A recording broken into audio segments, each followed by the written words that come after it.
Hello, this video is going to show you how to make a flag waving in the breeze. And here's a little example of what the outcome is going to be.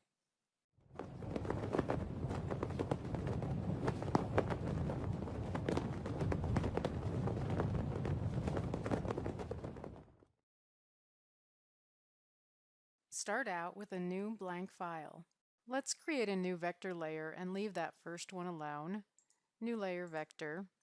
And then go and reset your styles and reset all tools up here. Now click on Draw Shape, and up here choose the shape that's called Grid.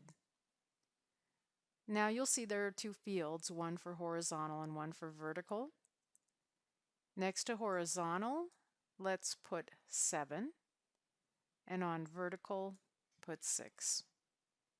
And then looking to the left of that in the settings for that, uncheck autofill, uncheck auto stroke.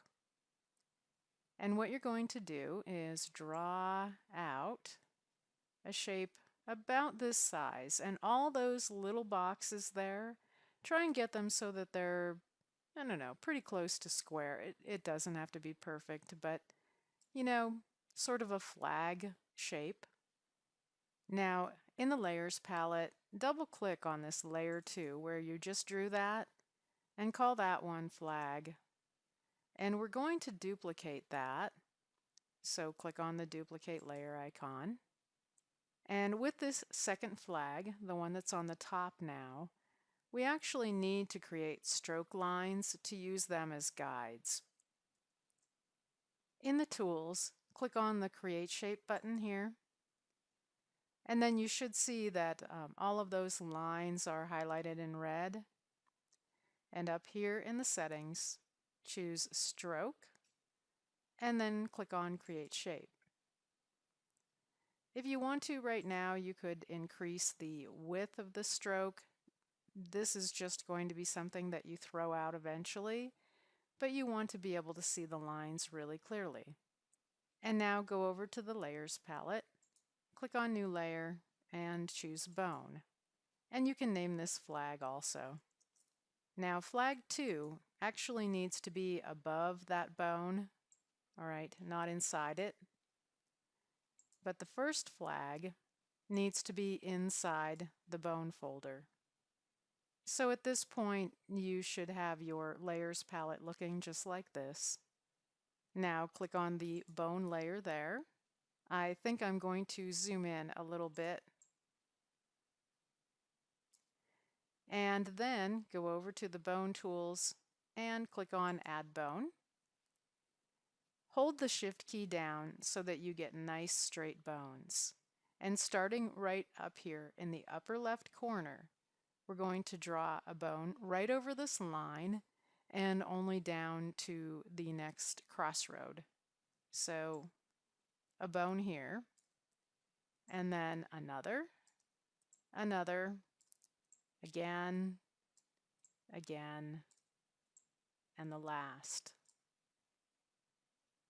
So if I went over here and I just hid this, you see, so you've got this chain of bones. All right, I'm going to turn that back on. Now go over here to the Select Bone tool and click and drag so that you select this row of bones right here. And you want to copy them, edit copy, and then paste, edit paste. Now we're going to move this second chain that got pasted over top of the first one over here.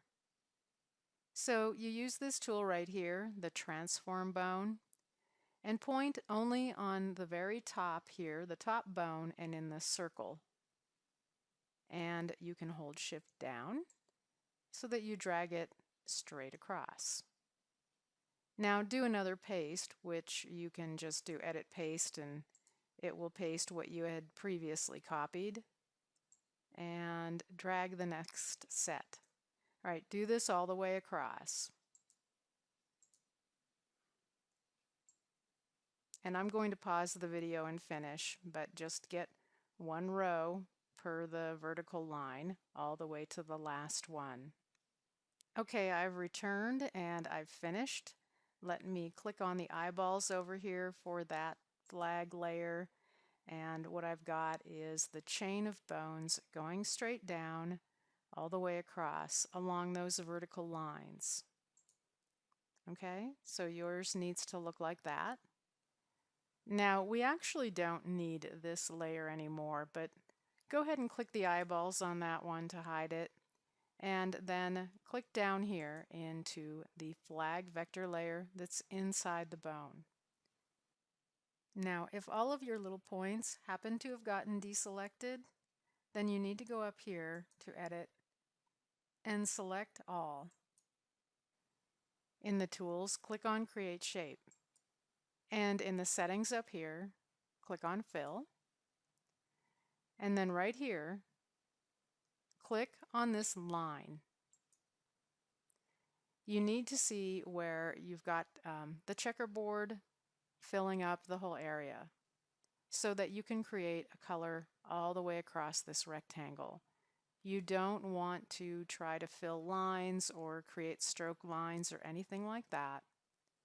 So then you can just, this is kind of a temporary color, make it kind of light, and click OK. And then click the Create Shape button up here. You should now have a color that goes all the way across, just like you see on my screen. And if you don't, then you're going to need to backtrack and see if maybe you missed something, because you do need to get this filled with a color, and you definitely do not want stroke lines showing at all. All right, I'll pause now and continue in the next video.